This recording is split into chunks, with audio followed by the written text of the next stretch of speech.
నమస్కారం, నా పేరు బాల. బీసీఎన్ న్యూస్ కు స్వాగతం. ముందుగా ముఖ్యాంశాలు.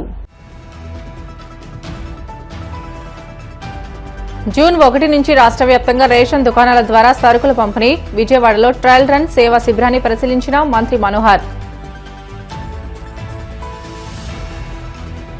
పేద మధ్యతరగతి ప్రజల సంక్షేమాన్ని చంద్రబాబు పట్టించుకోవడం లేదన్న మాజీ మంత్రి రజని. జగన్ హయాంలో నిర్మించిన మెడికల్ కాలేజీలను ప్రైవేటీకరిస్తున్నారని ఫైర్.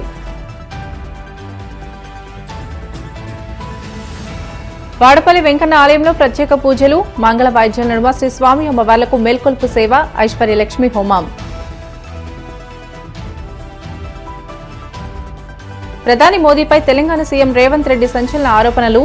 దేశ ఆత్మగౌరవాన్ని ట్రంప్ కాళ్ల దగ్గర పెట్టారంటూ ఆగ్రహం. రాష్ట్రంలో జూన్ 1వ తేదీ నుంచి రేషన్ దుకాణాల ద్వారా నిత్యావసర సరుకుల పంపిణీని తిరిగి ప్రారంభించనున్నట్లు మంత్రి నాదెండ్ల మనోహర్ తెలిపారు. ఈ మేరకు ప్రభుత్వం పగడ్బందీగా ఏర్పాట్లు చేసింది. రేషన్ డీలర్ల ప్రభుత్వ నమ్మకాన్ని నిలబెట్టి కార్డుదారులకు ఎలాంటి ఇబ్బందులు కలగకుండా సరుకులు పంపిణీ చేయాలని ఆయన కోరారు. జూన్ 1న పండుగ వాతావరణంలో ఈ కార్యక్రమాన్ని ప్రారంభించాలని ప్రభుత్వం భావిస్తున్నట్లు చెప్పారు. క్షేత్రస్థాయిలో జరుగుతున్న సన్నాహాలను పరిశీలించేందుకు మంత్రి నాదెండ్ల విజయవాడలో పర్యటించారు. మధురానగర్లోని 218వ నంబర్ రేషన్ దుకాణంలో నిర్వహించిన ట్రయల్ రన్ ను ఆయన స్వయంగా పరిశీలించారు. అనంతరం విజయవాడ సబ్ కలెక్టర్ కార్యాలయం ప్రాంగణంలో పౌర సరఫరాల శాఖ ఏర్పాటు చేసిన చౌక ధరల దుకాణాల ఈ పాస్ వేయింగ్ మిషన్ల సేవా శిబిరాన్ని పౌర సరఫరాల కమిషనర్ సౌరభ్ గౌర్ తో కలిసి మంత్రి తనిఖీ చేశారు.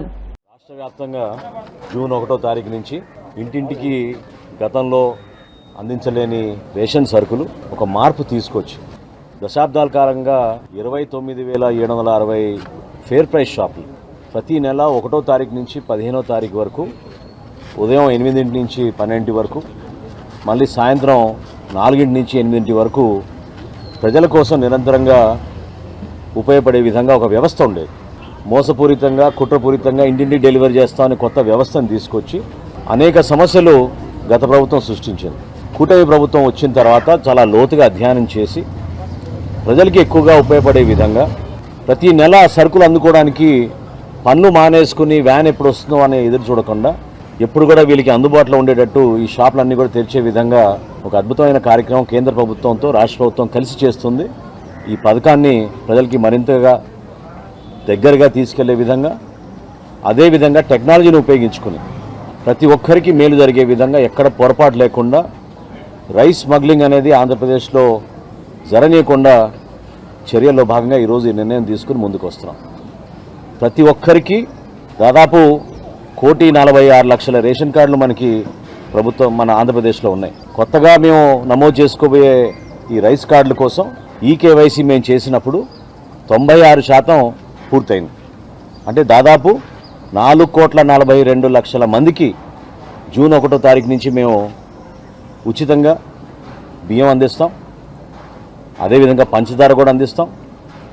ఈ సరుకులతో పాటు సందర్భాన్ని బట్టి, అవసరాన్ని బట్టి ఎప్పుడైతే మార్కెట్లో ధరలు బాగా పెరిగిపోతాయో కందిపప్పు కానివ్వండి లేదా వంట నూనె కానివ్వండి, తప్పకుండా ప్రజలకి పౌర సరఫరాల శాఖ నుంచి గౌరవ ముఖ్యమంత్రి గారు చంద్రబాబు నాయుడు గారి ఆధ్వర్యంలో, అదేవిధంగా ఉప ముఖ్యమంత్రి గారు పవన్ కళ్యాణ్ గారి సూచనలతోటి ఒక మంచి కార్యక్రమం ప్రజల్లో తీసుకెళ్ళడానికి ముందుకెళ్తున్నాం.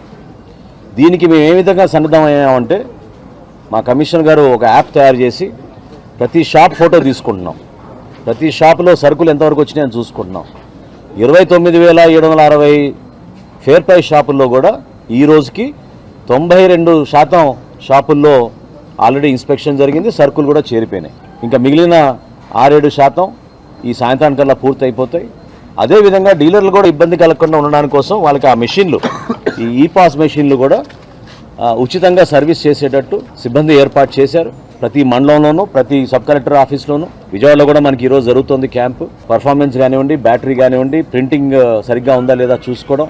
అదేవిధంగా వేయింగ్ మెషిన్లు తూనికల దగ్గర, కొలతల దగ్గర పొరపాటు రాకూడదనే ఉద్దేశంతో ఖచ్చితంగా మా డిపార్ట్మెంట్, లీగల్ మెట్రాలజీ డిపార్ట్మెంట్ నుంచి కూడా వీరిపైన అవేర్నెస్ క్యాంపు తీసుకొచ్చి ప్రతి మండలంలోనూ ఈ రోజున రాష్ట్ర వ్యాప్తంగా ఒక ట్రయల్ రన్గా ఈరోజు చేసుకున్నాం. సో ఈ పర్టికులర్ డిపో 218 చాలా సీనియర్ ఆయన, దాదాపు 30 సంవత్సరాల నుంచి ఆయన నిర్వహిస్తున్నారు, పసుపులెట్టి శివప్రసాద్ గారు. సో ఆయన ఆధ్వర్యంలో ఈ ప్రాంతంలో దాదాపు 1540 రేషన్ కార్డులకి ఆయన జూన్ 1వ తారీఖు నుంచి సరఫరా చేస్తారు. అందులో దాదాపు 60 నుంచి 70 వృద్ధులు, దివ్యాంగులు, వాళ్ళందరికీ కూడా ఇంటింటికి ఖచ్చితంగా సరఫరా జరుగుతుంది. దయచేసి ఎవరు ఎటువంటి అనుమానాలు పెట్టుకోబాకండి. జూన్ 1వ తారీఖు నుంచి 5వ తారీఖు లోపే ఏ విధంగా ఒక మార్పు తీసుకురాగలిగామో, ఏ విధంగా ప్రజలకి మరింత మెరుగైన పాలన అందించే విధంగా ఇంటి వద్దకే వాళ్ళకి రేషన్ తీసుకొచ్చి వృద్ధులకు, దివ్యాంగులకు ఏ విధంగా మేము సేవా కార్యక్రమాలు చేస్తున్నామో రాష్ట్ర వ్యాప్తంగా రేషన్ డీలర్లు అందరూ కూడా సమాయుక్తమయ్యారు, సిద్ధంగా ఉన్నారు.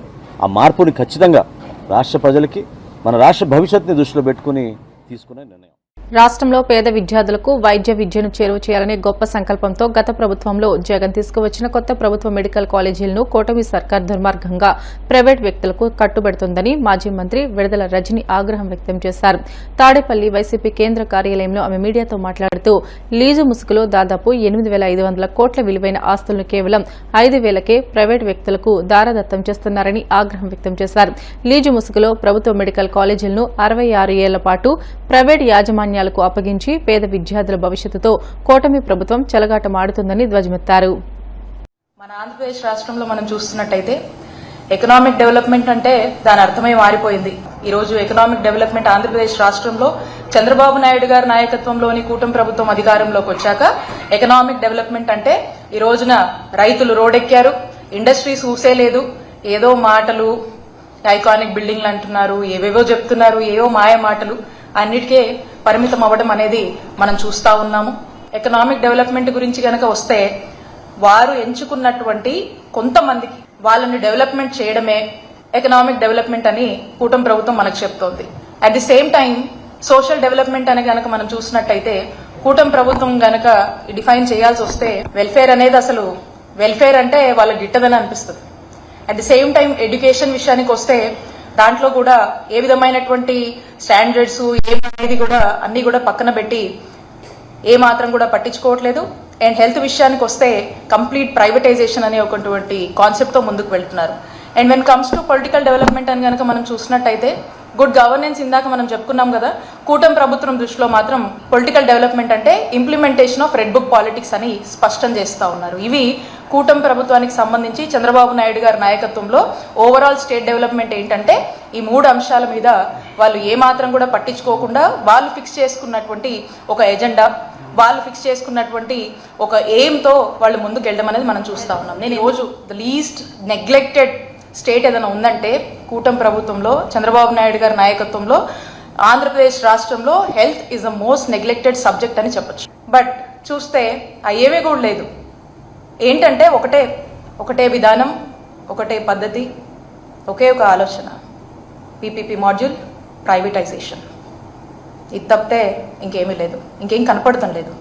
అంతలా మీరు పెద్ద పెద్ద మాటలు చెప్తూ మరి చెప్పేదానికి చేసేదానికి సంబంధం ఉండదు. అక్కడే మనకు కాంట్రడిక్షన్ వస్తుంది, అక్కడే మాకు కాన్ఫ్లిక్ట్ వస్తుంది. ఎందుకంటే చెప్తుంది ఒకటి, మీరు చెప్పిన ఏ మాట మీద కూడా మీరు నిలబడట్లేదు. బట్ వేరేజ్ ఇన్ టర్మ్స్ ఆఫ్ యాక్షన్ అస్సలు లేదు. ఇదే మోసం నడుస్తూ ఉంది. ఎన్నో అంశాలు ఉన్నాయి, ప్రతి దాంట్లో ప్రతి సెక్టర్ గురించి మనం మాట్లాడచ్చు. But I'm talking about health and especially medical colleges. Jagananna ప్రభుత్వంలో వారు వచ్చినటువంటి మొట్టమొదటి రోజు నుంచి కూడా ఒక గొప్ప ఆలోచన చేసి రాష్ట్రంలో 17 గవర్నమెంట్ కాలేజీలు తీసుకురావాలనేటువంటి ఒక గొప్ప ఆలోచన చేసి సుమారు 8,500 కోట్ల బడ్జెట్ని దానికి కేటాయిస్తూ 3 ఫేజెస్గా వీటిని డివైడ్ చేసుకుని ఇవన్నీ కూడా అందుబాటులోకి తీసుకురావాలి. వైద్య విద్యని అభ్యసించేటువంటి ఎంతో మంది విద్యార్థులను ఆశతో చూస్తున్నటువంటి వారి యొక్క కలల్ని సాకారం చేయాలి. ఎంతో మంది డాక్టర్స్ని ప్రొడ్యూస్ చేయాలి.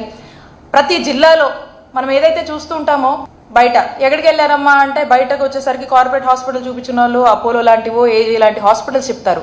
ప్రతి జిల్లాకు ఒక అపోలో హాస్పిటల్, ప్రతి జిల్లాకు ఒక ఏజీ హాస్పిటల్ లాంటి ఒక కార్పొరేట్ స్థాయి వరల్డ్ క్లాస్ స్టాండర్డ్స్తో ఉన్నటువంటి హాస్పిటల్స్ని ఏర్పాటు చేయాలనేటువంటి ఒక గొప్ప ఆలోచనతో అడుగులు వేశారు జగన్మోహన్ రెడ్డి గారు. అంత గొప్ప ఆలోచనతో ఎందుకు వేశారంటే ఇక్కడ సూపర్ స్పెషాలిటీ వైద్య సేవలు ఆ ప్రాంత ప్రజలకు అక్కడే అందాలి.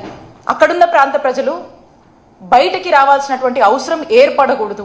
ఒక గొప్ప ఆలోచన చేసి మరి హెల్త్లో అనేక రిఫార్మ్స్, అనేక రెవల్యూషనరీ రిఫార్మ్స్ తీసుకొచ్చి అడుగులు ముందుకు వేశారు. మరి ఈరోజు ఏమవుతుంది? అలాంటి భవిష్యత్తు ఉన్నటువంటి మెడికల్ కాలేజీల పరిస్థితి ఏమవుతా ఉంది? ప్రైవేటైజేషన్ పద్ధతిలో ఇవన్నీ కూడా ప్రైవేట్ సంస్థలకు అప్పగించేటువంటి ఒక ప్లాన్ వేశారు. సో ఇప్పుడు ఈ సెకండ్ ఫేజ్ ఏమో ప్రైవేటైజేషన్లో భాగంగా ఫస్ట్ ఫేజ్లో ప్రైవేట్ వాళ్ళకు అప్పగిస్తారట. ఈ థర్డ్ ఫేజ్లో ఉన్న కాలేజెస్ వాళ్ళకు ప్రైవేటైజేషన్ మాడ్యూల్లో సెకండ్ ఫేజ్లో ప్రైవేట్ వాళ్ళకు అప్పగిస్తారట.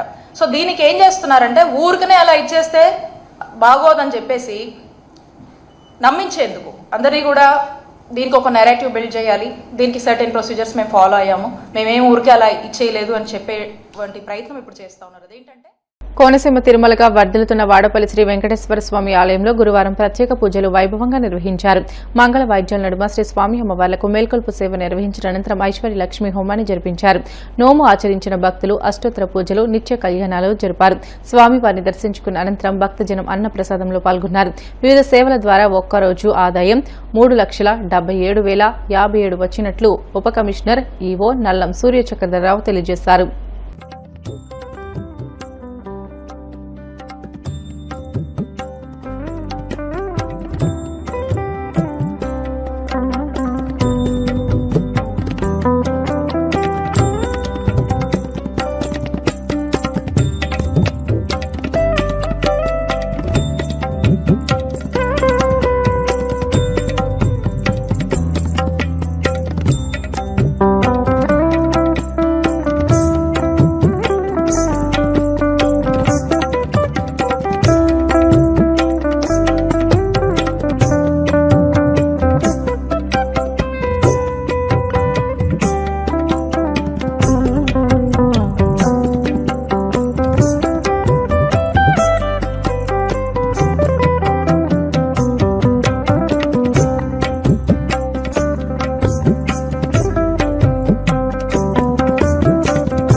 వెంకటేశాయ నమః. వాడపల్లి క్షేత్రంలో వేయించేస్తున్న స్వయంభూ వెంకటేశ్వర స్వామివారి దేవస్థానంలో ఈ రోజున ఉండీలు లెక్కించగా 31 రోజులకు గాను 1,32,04,170 రూపాయలు రావడం జరిగింది. ఇందులో ఆలయ ప్రధాన ఉండీల ద్వారా 1,11,60,745 రూపాయలు, అన్నప్రసాదం ఉండీల ద్వారా 20,43,430 వెరసి 1,32,04,770 రూపాయలుగా రావడం జరిగింది. భక్తురాలు నెల్లు దోపిడీ ద్వారా వచ్చిన బంగారం 104 గ్రాములతో సహా కలిపి మొత్తం 112 గ్రాములు, వెండి 980 గ్రాములు రావడం జరిగింది. ఇది కాకుండా 64 విదేశీ కరెన్సీ కూడా రావడం జరిగింది. ఇందులో తనిఖీదారు వారు Rajahmundry, Kiran second grade EO Gopalapuram, B Narendra third grade EO, అర్చక స్వాములు, గ్రామస్తులు, పత్రికా ప్రతినిధులు, పోలీసులు, శ్రీవారి సేవకులు, కెనరా బ్యాంక్ రావులపాలెం వారు అందులో పాల్గొన్నారు. ఓం నమో వెంకటేశాయ నమః. బ్రిటన్లో షార్ట్ బ్రేక్ తీసుకుందాం. Stay with us.